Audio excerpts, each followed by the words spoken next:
वारांगनाओं के लिए अनेक सामाजिक संगठन आए सामने, पुलिस विभाग में हलचल। भोसले कालीन 300 वर्ष पूर्ण वारांगना का ऐतिहासिक नागपुर के मध्य भाग में होने से अनेक बड़े बिल्डर्स घात लगाकर बैठे हुए नजर आ रहे हैं, परंतु इन व्यावसायिक महिलाओं के लिए राजे छत्रपति मुखर्जी भोसले ने भी इन वारांगना का साथ देने के लिए अपनी भूमिका को दिनांक 2 सितंबर 21 पत्रकार परिषद में मीडिया के सामने रखा। मुखर्जी भोसले ने कहा कि इन महिला के साथ जो अन्याय हो रहा है, यह बहुत ही शर्मनाक घटना है। सिर्फ यह बस्ती नागपुर में ही नहीं तो संपूर्ण भारत देश में इन वारांगना के घर नजर आते हैं, परंतु सबसे बड़ी आफत नागपुर की वारांगना पर आई है। भोसले इन्होंने राज्य सरकार से मांग की है, पहले इनके रोजी रोटी और पुनर्वसन करे और सामने आकर कुछ हल निकाले। ज्वाला धोटे भी इन महिला का भरपूर प्रमाण में इनके साथ न्याय देने के लिए साथ दे रही है। धोटे ने यह भी कहा कि यदि मुझे इन वारांगना के लिए जेल भी जाना पड़े तो मुझे मंजूर है। नागपुर से संवाददाता सविता कुलकर्णी की रिपोर्ट। बड़े बुजुर्गों ने किया, ये सबकी नौकरी पानी है, ऐसे ही हमारा धंधा है। और हम क्या कर सकते हैं? उसने हमको, हमारे बच्चों को, कुछ लोग ऐसे यहाँ पे खाने को नहीं है, मरने के लिए पड़े हुए हैं।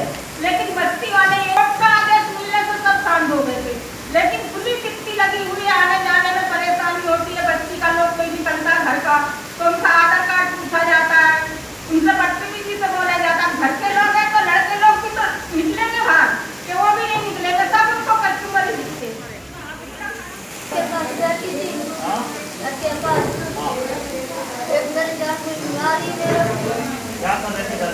पानी भर रही थी, पानी भर रही थी, सब्जी ले रही थी, एक डंडा धक्के मारी है। कहाँ मारे एक बार और? लेडीज ने कितने बजे की बात है? 9 बजे की बात। अगर इसको मारा लगी है क्यों मारा होगा? लगी थी अपने गेट पे, जो हमको ना छोड़े, क्योंकि के गरीबों से भी शादी करके क्या मतलब है? बेवड़े से शादी करेंगे तो उसको भी हमको ही खिलाना पड़ेगा ना। आज काम करके तो आज मैं यही कहना चाहती हूँ, अगर सिद्धि साहब हमारी शादी करना चाहते हैं तो ऐसे आदमी के साथ शादी करी जाए जिसके खुद का घर हो, सरकारी नौकरी हो, ताकि वो हमारे बच्चों को नाम दे सके, उनकी शादी करवा सके। और सिद्धि साहब खुद लिख के दे, क्योंकि सिद्धि साहब का तो भरोसा नहीं है। आज यहाँ कल और कहीं ट्रांसफर है, तो हम किसको पकड़ेंगे कि हमारी शादी इनने करी थी? कुछ साल बाद अगर वो हमको तलाक दे देंगे तो हमको आना तो यही पड़ेगा ना, कि अब हमको उनके घर वाले अपना लेंगे। अगर वो हमारा पुनर्वसन करना चाहते हैं तो 50 आदमी ऐसे तैयार कर ले जो हमको रह सके, ताकि उनकी नौकरी हमारे बच्चों को मिल सके। क्योंकि हमको भी मालूम है किसी और के बच्चों को कोई आदमी नहीं अपनाएगा। इसलिए मैं कहना चाहती हूँ, हम जहाँ हैं हमको वहीं रहने दे, हमारे बैरिकेड हटाए जाए। अभी हम शांति से बैठे हैं, हम चाहे बाहर निकल के धंधा कर सकते हैं, कहीं भी बैठ के कर सकते हैं, अपने घर में कर सकते हैं। हमारे घर में तो कोई नहीं रोक सकता ना हमको। बस मैं यही कहना चाहती हूँ कि हमारे बैरिकेड हटाए जाए। बस हम किसी के बलोदब काम नहीं कर रहे, हम खुद कर रहे हैं। हम किसी के कहने पे नहीं कर रहे हैं, खुद हमारा शरीर, हम खुद लोगों को ये नहीं बोल रहे कि लोगों के घर में जा जाके लो बच्चे हमारे घर में आना, लोग खुद हमारे घर में आ गए हैं। ठीक है, बस मैं तो यही कहना चाहती हूँ कि हमारे बैरिकेड हटाया जाए और हमारी जो काम है हमारा वो चालू करा जाए। मैडम ये बताइए कि आज भी आपने संयुक्त प्रेस कॉन्फ्रेंस ली है और उसका कारण क्या है? ये जो गंगा जमुना है इसके लिए बहुत सारी संगठनाएं भी आगे आ रही, आप क्या कहना चाहेंगे? आभा पांडे भी आ रही है, आप भी आ रही है, पर इनको न्याय नहीं मिल रहा अभी तक का और इनके बैरिकेड्स भी नहीं हटाए जा रहे, क्या कहेंगे आप इसमें? आज या मंचावर नागपूर शहरातले ज्यांच्यामुळे नागपुराची शान आहे असे श्रीमंत राजे मुधोजी भोसले साहेब आज इथे हजर आहेत। त्यांच्या प्रमुख उपस्थितीमध्ये ही पत्रकार परिषद आज इथे आयोजित करण्यात आली आहे। राजापेक्षा तर मोठं कोणी असू शकत नाही आणि प्रजेची चिंता, प्रजेची काळजी, प्रजेची विवंचना, प्रजेची अडचण एका राजापेक्षा अजून कोणी ओळखू शकत नाही। म्हणून आजच्या प्रेसमध्ये मुधोजी साहेबांचं उपस्थित राहणंच ही एक सर्वात मोठी गोष्ट आहे आणि ती शासनाने आणि प्रशासनाने याची दखल घेतली पाहिजे की जेव्हा स्वतः महाराज येतात वारांगणांच्या मदतीसाठी आणि शासन आणि प्रशासन हे अजून झोपेत आहे, तर या झोपेतून, या कुंभकर्णाच्या झोपेतून शासन आणि प्रशासनाने आता जागं झालं पाहिजे. प्रत्येक गोष्टीची मर्यादा असते, सीमा असते. आज 20-22 दिवस होऊन गेलेले आहेत. या वारांगणाला मरणाच्या दारावर सोडून दिलेला आहे, उपाशी मरण्यासाठी सोडून दिलेला आहे. अशा प्रकारची वागणूक तर आपण आपल्या घरच्या जनावरांसोबतही करत नाही. इतकी अमानुषरित्याने त्यांच्यासोबत वागणूक केली जात आहे आणि याला संपूर्णपणे जबाबदार, एकतर्फी ऐकून आपला निर्णय घेणारे जनरल डायर म्हणजे नागपूरचे पोलीस कमिशनर अमितेश कुमार साहेब आहेत. पुनर्वसनाची गोष्ट करतात. Who is he? Who is police commissioner? शासन दरबारी काही घोषणा झाली आहे का पुनर्वसनाची? केंद्र शासन, महाराष्ट्र शासन, लोकप्रतिनिधी, मंत्री, खासदार यांनी काही सूचना जारी केल्या आहेत का पुनर्वसनाच्या? मग पुनर्वसनाची गोष्ट करणारे CP होतात कोण? काल परवाचं त्यांचं स्टेटमेंट आहे की या जागेला मी सार्वजनिक जागा घोषित करणार आहोत. Who are you? तुम्ही कोण आहात? नागपूर पोलीस कमिशनरनी आपल्या मर्यादेत आणि आपल्या हद्दीत राहिलं पाहिजे. जे काम त्यांना नेमून दिलेलं आहे त्याच कामाकडे त्यांनी लक्ष घातलं पाहिजे. इकडे देव बनण्याचा प्रयत्न आणि महाराष्ट्र सरकार बनण्याचा प्रयत्न अमितेश कुमारनी केला पाहिजे नाही. अमितेश कुमार हे एक पब्लिक सर्वेंट आहे. हम सभी भारतीय लोग क्रांतिकारी खून लेकर जीते हैं. हम सभी भारतीय लोग क्रांतिकारी लोग हैं. अगर सीधे उंगली से घी नहीं निकलता तो उंगली टेढ़ी भी करनी भारतीयों को आता है. अगर प्यार से, इज्जत से, सम्मान से अगर हमको न्याय नहीं मिलता तो ईंट का जवाब पत्थर से भी हमें देते आता है. इसके पहले भी 2 बार मैंने जाके बैरिकेड वहाँ के उखाड़ के फेंकी हूँ. तो मैं शासन और प्रशासन को यही विनंती करना चाहती हूँ कि मुझे हैट्रिक करने को आप फोर्स मत कीजिए. तीसरी बार जाकर उधर बैरिकेड तोड़ के उखाड़ के फेंकने की मुझ पर नौबत न आए, ऐसा मैं प्रार्थना करती हूँ शासन से और प्रशासन से. बहुत जल्दी 2-3 दिन में बैरिकेड वहाँ के निकलना चाहिए. मानव अधिकार को ये शोभा नहीं देता, ये किसी लॉ में नहीं बैठता. और मराठी में एक कहावत है, म्हातारी मेल्याचं दुःख नसते, म्हातारी मेल्याचं दुःख नसते परंतु काळ सोकावतो. इसका मतलब ये है कि आज अगर तुम इस तानाशाही कमिश्नर को मौका दे दोगे इस तानाशाही पद्धत से काम करने का, तो इनको बढ़ावा मिलते जाएगा. ये तानाशाही, हुकुमशाही की ये जो इनकी एक्शन की जो सब फ्रेम है, ये किधर न किधर फ्रेम टूटना चाहिए. आज हम नहीं सुधरे तो ऐसे अमितेश कुमार जी जैसे जनरल डायर अनेक प्रशासन में तैयार हो जाएंगे. फिर जनता और शासन को, लोक प्रतिनिधि को लॉ एंड ऑर्डर कंट्रोल करना मुश्किल हो जाएगा. ये देश जनता का देश है. This is biggest democracy of country. हमारे देश की जो डेमोक्रेसी है ये विश्व की सबसे बड़ा लोकतंत्र है. Rule of people, by people, for people. मगर नागपुर का अगर आप चित्र देखोगे तो ये पूरा चित्र ब्यूरोक्रेट्स के इर्द गिर्द घूम रहा है. कल परसों की अगर आप बात देखें तो ऐतिहासिक अंबेडकर भवन तोड़ दिया गया, वो ज़मीन दोस्त कर दिया गया. मेरे ख्याल से कल की बात है, कुछ एक मस्जिद क्या एक दरगाह भी ज़मीन दोस्त कर दिया गया. नागपुर शहर में लोकशाही का चित्र नहीं है. यहाँ पे ब्यूरोक्रेट्स की मनमानी चल रही है और इसको कोई ना कोई एक हैवी वेट इंसान राजनीति का इन सबको सपोर्ट करता है. नागपुर में कारपोरेशन बीजेपी की है, जहाँ पे गंगा जमुना बैठी हुई है वहाँ के MLA बीजेपी के हैं, वहाँ के चारों भी कारपोरेटर बीजेपी के हैं, यहाँ के सांसद बीजेपी के हैं. तो ये लोग क्या कर रहे हैं? सोए हैं? किसी वोट तक के ही गंगा जमुना उनको याद आया. तो ये सब भयंकर बात है. और आप सभी माध्यमों की ओर से मैं प्रशासन को ये विनती करती हूँ कि तुरंत ही बैरिकेड हटाए जाए, नहीं तो ज्वाला धोटे को हैट्रिक करने में समय लगेगा नहीं। ज़्यादा से ज़्यादा क्या करोगे, जेल भेजोगे। अरे मेरी माता बहनें इधर भूखी मर रही है, सेंट्रल जेल गई तो 2 समय का खाना तो मिलेगा, उनके सामने हम उधर खाना खा लेंगे। और रही बात केसेस लगने की और जेल जाने की, तो ज्वाला धोटे डरती नहीं। वो उस बाप की बेटी है जिस बाप ने लोगों के धोटे की आधी उम्र जेल में बीती है। ताई, आपको 1 मिनट के लिए रोकना चाहेंगे कि राजू धकाते जैसे जो नगर सेवक है, इनकी सट्टा पट्टी भी चलती है, वहाँ पे दारू का बिजनेस भी चलता है, उनकी भी मांगे छोटी लड़कियों उनकी रहती है और वो भी वहाँ आकर लड़कियों के साथ में, वारंगनाओं के साथ में रहते हैं। ऐसे भी वहाँ की वारंगनाओं ने हमें आज बताया है। क्या कहेंगे आप इसके? ये बहुत सच्चाई है। सच्चाई कड़वी रहती है, सच्चाई हमेशा कड़वी रहती है, मगर हम सच्चाई झुटला नहीं सकते।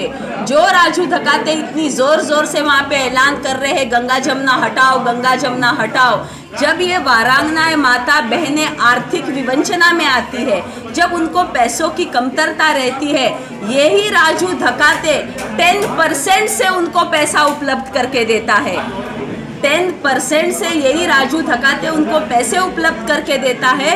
तो इस राजू धकाते पे जनरल डायर अमितेश कुमार ने अभी तक सावकारी का गुनाह दाखिल क्यों नहीं किया? अवैध सावकारी का गुनाह ये राजू धकाते पे दाखिल क्यों नहीं हुआ अभी तक? इसका जवाब मुझे जनरल डायर अमितेश कुमार जी ने देना। और अभी मेरी वारांगना माता बहनों ने आप लोगों के समक्ष ही बताया कि ये जो लोग वहाँ पे आवाज़ उठा रहे हैं इनके खिलाफ कि इनको यहाँ से भगाओ, इनको यहाँ से हटाओ, यही लोग कुछ समय पहले गंगा जमुना में अपने शौक पूरे करने को आया करते थे। इन लोगों के ही कार्यकर्ता वहाँ पे अवैध शराब बेचते हैं। इन लोगों के ही कार्यकर्ता, ये लोग ही उधर गंगा जमुना के महिलाओं का शोषण करते हैं। तो इन पर गुनाह दाखिल नहीं होता? अरे ये तो ऐसी बात हो गई, 100 चूहे खाकर बिल्ली हज को चली। अरे आप खुद चोर हो, आप खुद बदमाश हो, आप खुद डकैत हो, आप खुद व्यभिचारी हो और गंगा जमुना हटाने की बात करते हो। उल्टा चोर कोतवाल को डांटे। ये भी कहा जाता है कि उनको जब ब्याज से पैसा दिया जाता है तो उनके घरों की रजिस्ट्री भी वो मतलब अपने तरफ में रखते हैं और उनके साथ में भी बाद में भी शोषण किया जाता है। क्या कहेंगे थोड़ा शॉर्टकट में? ये जो बात है, पत्रकार जो रहते हैं, मैं आपको बताती हूँ, पत्रकार है, ये पत्रकार की नज़र से कभी चूक नहीं पाता। आप सभी को इसका एहसास है, आप सभी को सच्चाई पता है, मगर आज सिर्फ एक एल्गार की कमी है। मगर आज इस गंगा जमुना के ज़रिए एक हम एल्गार पूरे शहर में देंगे कि अन्याय अत्याचार हम अभी इसके बाद में सहन करेंगे नहीं। शासन प्रशासन अगर हमारे आड़ आता है तो कानून भी हाथ में लेने को हम तैयार है। जेल भरने के लिए तुम्हारे जेल कम हो जाएंगे, कितने लोगों को जेल में डालोगे, मगर न्याय के लिए, हक के लिए, अधिकार के लिए, अपने वर्चस्व के लिए, अपने सम्मान के लिए वारांगना माताएं बहनें आखिरी सांस तक लड़ेंगी। और रही बात पुनर्वसन की, आप मुझे बताओ क्या पुनर्वसन कराने वाले हो आप इनका? आप क्या करने वाले हो?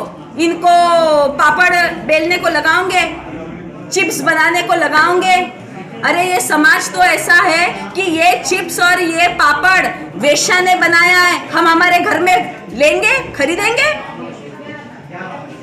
हमको अगर पता चला कि अरे ये पापड़ तो वेश्या बना कर लेकर आई है, वेश्या के घर से बन के आए हैं, कोई वो पापड़ खरीदेंगे? क्या पुनर्वसन करेंगे? And who is Amitesh Kumar for rehabilitation?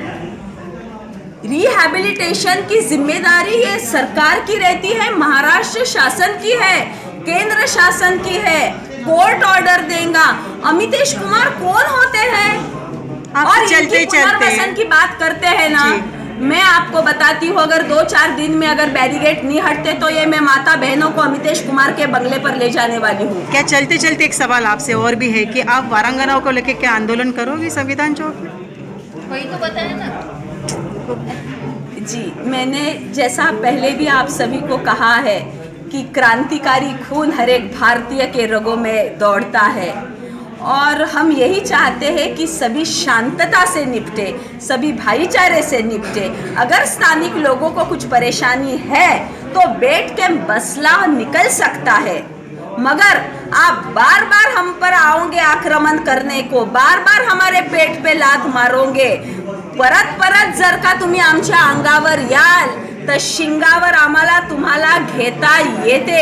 और रही बात आंदोलन की, तो निश्चित ही ये 2-3 दिन में अगर बैरिकेड हटते नहीं तो हम सभी माता बहनों को साथ में लेकर हम सभी लोग आपको रणांगण में दिखेंगे। सुरक्षेची जबाबदारी अमितेश कुमारची आहे। You are public servant, public servant म्हणूनच राहा, पब्लिक सर्वंट म्हणूनच वागा आणि पब्लिक सर्वंट म्हणूनच आपलं स्टेटमेंट द्या। राजा बनण्याची, मुख्यमंत्री बनण्याची, पंतप्रधान बनण्याची, हुकुमशाह बनण्याचा प्रयत्न अमितेश कुमारजींनी करावा नाही। पुरोगामी महाराष्ट्र, छत्रपती शिवाजी महाराजांचा महाराष्ट्र, महामानव, संविधानाचे रचेते, घटनेचे शिल्पकार बाबासाहेब आंबेडकरांचा महाराष्ट्र, सारी सत्ता जनता के हात असं आव्हान करणारा आपला देश, डेमोक्रॅटिक देश, विश्वातली सगळ्यात मोठी democracy, rule of people by people for people, हा तो देश। आणि त्या देशामध्ये या अबला नारींवर एवढा अन्याय अत्याचार होतो आहे आणि सगळे लोक प्रतिनिधी शंड बनून बसलेले आहे, कोणी पुढे यायला बघत नाही। सर्वप्रथम या मंचावर जे लोक उपस्थित आहेत त्यांचे तर मी नतमस्तक आहे त्या लोकांना, त्या सगळ्या थोर लोकांना, की त्यांनी ती जिद्द दाखवली, ते संस्कार दाखवले की या महिलांच्या न्यायासाठी, त्यांच्या अधिकारासाठी आज या मंचावर आले। नाहीतर हे लोकप्रतिनिधी काय करत आहे? शंडाच्या भूमिकामध्ये आहे प्रत्येक लोकप्रतिनिधी। आणि पालकमंत्री, यू आर गार्डियन मिनिस्टर, तुम्ही मायबाप आहात जनतेचे। अनेक पत्र तुम्हाला दिले, अनेकदा दूरध्वनीद्वारे मी पालकमंत्र्यांशी संपर्क साधला, 5-6 वेळा मी त्यांना भेटायला गेली, तरी तुम्हाला यांची विवंचना दिसत नाही, यांचं दुःख दिसत नाही। पालकमंत्री साहेबांना या मंचाद्वारे मी विनंती करते की येणाऱ्या 2-3 दिवसात ते बॅरिकेड्स हटवून त्या माता भगिनींना मुक्त श्वास करण्यास परवानगी द्यावी, अन्यथा आम्ही सर्व मंचावर उपस्थित लोक एक मोठा मोर्चा उभा करू, एक मोठं आंदोलन उभा करू आणि पुढचं टार्गेट पालकमंत्री स्वतः राहतील। आणि जे काही लॉ अँड ऑर्डर यामुळे डिस्टर्ब होईल याला पोलीस प्रशासन आणि पालकमंत्री स्वतः जबाबदार। और मेरा कहना है कि नागपुर से क्यों शुरुआत हुई? अगर ये गैर, इनका धंधा गैर है और ये है, तो अभी तक बाकी महाराष्ट्र या बाकी भारत में ये चीज़ें क्यों नहीं, और नागपुर में वारंबार ये चीज़ क्यों होती है, इसका भी एक विचार करना चाहिए। और हमारे नागपुर में मेरा कहना ये है कि एक ऐतिहासिक पूरा नागपुर है, तो ये सब पहलू के विचार होना, और अगर इन पे ही कार्रवाई हो रही तो पूरे भारत की जो भी हमारी देवदासी है, जो भी वारांगना है, वो सबको फिर समान इससे होना चाहिए। सिर्फ एक राज्य में, एक स्टेट में जाके ये चीज़ें, एक शहर में जाके ये चीज़ें नहीं होना चाहिए। इसलिए हमारा है थोड़ा शॉर्ट मारेगा प्रेस कॉन्फ्रेंस से 12 बजे। हाँ से ये बस्ती है, कहा जाता में भी यह इस प्रकार से जो अतिक्रमण या ये जो वारांगन है उनके लिए इस प्रकार से बैरिकेड लगाए गए, क्या कहना चाहेंगे कि आपके राजवट में मतलब आप तो पंचम है और तब से ये शुरू है तो अभी तक ये चल ही रहा है, पर अभी एकदम से ये डिसीजन लेने का कारण क्या है, आपकी राय क्या है? आपने जो सवाल पूछा है, ये मैंने जो मंदिर का इतिहास बताया, इसके पूर्व से ये लोग हैं यहाँ जी। और उस वक्त की जो शिशु जो फौज के लोग रहते थे, वो बाहर से आते थे, उनके लिए ये सब व्यवस्था होती थी। और 300 वर्षों से ये बस्ती वहाँ है, अविरत वहीं है। बीच में आप देखते हैं कि हमारा जो हिंदुस्तान गुलामी की ओर गया था, जो आज़ादी हुई, ब्रिटिशों ने भी इनको नहीं हटाया। आज़ादी के बाद इतने वर्षों तक इनको वहाँ से हटा ही नहीं जा रहा है। अभी वहाँ बहुत बड़े रास्ते बन गए हैं, अभी वो बस्ती सेंटर में आ गई, उसका भाव बढ़ गया है, तो बड़ी बिल्डर लॉबी शायद इसके पीछे कार्यरत हो, ऐसा कहने में दो मत नहीं है। और इनका वहाँ पे जो स्थायी निवास है, उस निवास से इनको निकालना, उनके निवास को बंद करना, ये कोई कायदे से और इंसानियत के तौर पे ये सही नहीं है। कहीं हम किराएदार घर मालिक के झगड़े में अगर हम शिकायत करते हैं तो उनका कहना रहता है कि ये हमारा मामला नहीं है, ये सिविल का मामला है, आप वहाँ से करो। फिर जो स्थायी उनके खुद के घर है उसी में से निकालना है, उनकी रोजी रोटी बंद करना है, ये कहाँ का मानव का कहाँ से इसका कनेक्शन आता है? आपने कहा कि कोई बिल्डर है और क्या इसके पीछे राजकारण चल रहा है? मेरा कहना है कि जिस प्रकार से आज बस्ती उठाव कर रही है, ये इसके पीछे राजस्थानी लोग के बिल्डर हो सकते हैं, ये कहने में मुझे संकोच नहीं है, क्योंकि जिस हिसाब से बस्ती के आजू बाजू में बस्ती के भाव बढ़े, इनको हटा के मकान को खरीद के वहाँ कुछ बनाने के हिसाब से भी ये कार्य हो सकता है। वहाँ जो पुलिस चौकी उसको बना पुलिस चौकी करके पहचाना गया है, कोई अलग तो पहचान है नहीं। और वहाँ मंदिर जो भी बने हैं ये ऐतिहासिक बने हैं, ये अभी नया तो कुछ है नहीं कि हम 200 मीटर में ये लगा देंगे। अरे 200 मीटर के अंदर जहाँ मंदिर है, स्कूल है, वहाँ बियर बार चालू है, पान ठेले चालू है, ये भी तो इनको भी तो परमिशन नहीं मिलना चाहिए। पर ये तो वहाँ से हटना नहीं चाहती, और इनका पुनर्वसन का भी जो है, इनका पुनर्वसन हो सकता है क्या? भेज रहे हैं जी, वहाँ के गांव वालों ने, वहाँ के आजू बाजू वाले इनको एक्सेप्ट करेंगे क्या? कहाँ पुनर्वसन करेंगे? और पुनर्वसन करेंगे तो इनको पहले तो व्यवस्था इनकी करो, मान सम्मान की। इन्होंने जो कहा है कि हमारी शादी करने के लिए तैयार है, तो जो शासन इनको कर रहा है वर्क फ्रॉम होम चालू कर दे, वो ऑफिसर लोग आगे आए, इनकी मांगे पूरी कर ले। सर आज एक ये चीज़ें क्योंकि आज भी अगर मैंने पहले कहा कि प्रशासन, शासन और जो NGOs है, इनको साथ लेके अगर प्रयास किया गया तो बहुत अच्छा रिजल्ट आ सकता है। मुझे नहीं लगता जो नए इस काम में आए, कोई मजबूर में आए, वो नहीं चाहेंगे कि हम उसको कंटिन्यू करें, पर उनको विश्वास में लेना पड़ेगा, उनको समझाना पड़ेगा। और अगर उसमें से 20% को हम वापस ये कर सकते हैं तो मुझे लगता है हम बहुत बड़ी कामयाबी और मिलेंगे। जैसा कहीं ने कहा कि बच्चियों का वहाँ जो व्यापार हो रहा है, ये चीज़ों के तो हम भी खिलाफ हैं। हम नया नहीं करना चाह रहे, पर जो है उनके लिए तो कुछ न कुछ सोल्यूशन निकालना बहुत जरूरी है। पर सर ये भी कहा जाता है कि मतलब इनको 5-5 लाख रुपए देने के बाद इनको उनके यहाँ से वो बस्ती खाली की जाए, परंतु जितने भी वारांगनाएँ वहाँ की है, आज हमने वहाँ से जाकर उनसे मुलाकात की, वो तो ये कहते हैं कि हम यहाँ पे मर भी सकते हैं, जो शुरू से हम बचपने से लेकर आज बुढ़ापे तक का हम लोग यहीं धंधा करते हैं, हम लोग यहाँ पर नहीं हटना चाहते, और जो भी पेंशन है पुलिस वाले का जो पेमेंट है वो हमें दिया जाए। ये इसके बारे में आप क्या कहना चाहेंगे? देखिए ऐसा है कि एक तो उनके खुद के मकान हो गए जी, उनके मकान से 5 लाख में वो मकान की कॉस्टिंग क्या है, और कहाँ जाएंगे? 5 लाख कितने दिन उनके जीवन में पूरने वाले? उनको 5 लाख देखे नहीं, उनके बाकी के बच्चों का और इनके भविष्य का भी देखना पड़ेगा आपको। सिर्फ उनको 5 लाख रुपए देखे, आज 5 लाख में क्या होता है ये आप भी जानते हैं, हम भी जानते हैं। आज उनका वहाँ का घर 50 ये लाख का होता है। आज उनको कुछ न कुछ ये धंधे में रहने के कारण उनको बहुत सी कुछ उनके शारीरिक इसमें प्रॉब्लम है, उनके इलाज में उनके बहुत से पैसे चले जाते हैं। तो ये चीज़ों को 5 लाख देना ये एहसान करने वाली बातें नहीं होना। इनके लिए इनका वापस ये कैसे हम उनको सम्मान से उनको हम जिंदा रख सकते हैं, उनको हम कैसा सम्मान दे सकते हैं, ये महत्व का है। अब यहाँ 2 बहनों ने तो आह्वान कर ही दिया, तो हमारा भी कहना ये था, मैंने तो एक डिमांड किया था कि इन लोगों को गवर्नमेंट ने अपने यहाँ उनके एजुकेशन के हिसाब से जॉब देना चाहिए, पर आज तो उन बहन ने ऐसा ही बोल दिया कि हमसे शादी करने को अगर तैयार है तो वो छोड़ना तैयार है। तो कौन आ रहा है सामने ये तो बताइए। सर आगे आपकी क्या भूमिका रहेंगी उसके बारे में भूमिका बताइए। यही है कि ये बस्ती एक ऐतिहासिक बस्ती है। जी, ये बस्ती पहले थी, लोगों ने वहाँ घर लेके उसमें अतिक्रमण किया, ये लोगों ने किया है। बस्ती वाले तो वहीं हैं, और जिनके मकान हैं उनके मकान में से हम उनको हटा नहीं सकते। किसी को खाने पीने के लिए इसको हम बंद नहीं कर सकते। इसके लिए कुछ NGO और ये मिल के एक कुछ लाइनअप करें, उन NGO के साथ लेके शासन और NGO मिल के उनको समझाने का प्रयास करेंगे। उनमें से जो हम उनके लिए अच्छा कर सकते, अच्छा मार्ग निकाल, उनको भी हम समझाएंगे कि ये चीज़ में आगे ये नहीं है। पर उसके लिए एक प्रॉपर थीम तैयार होना, एक प्लानिंग तैयार होना। अचानक जाना, किसी के इस पर जोर जबरदस्ती कर बंद कर देना, ये कोई ये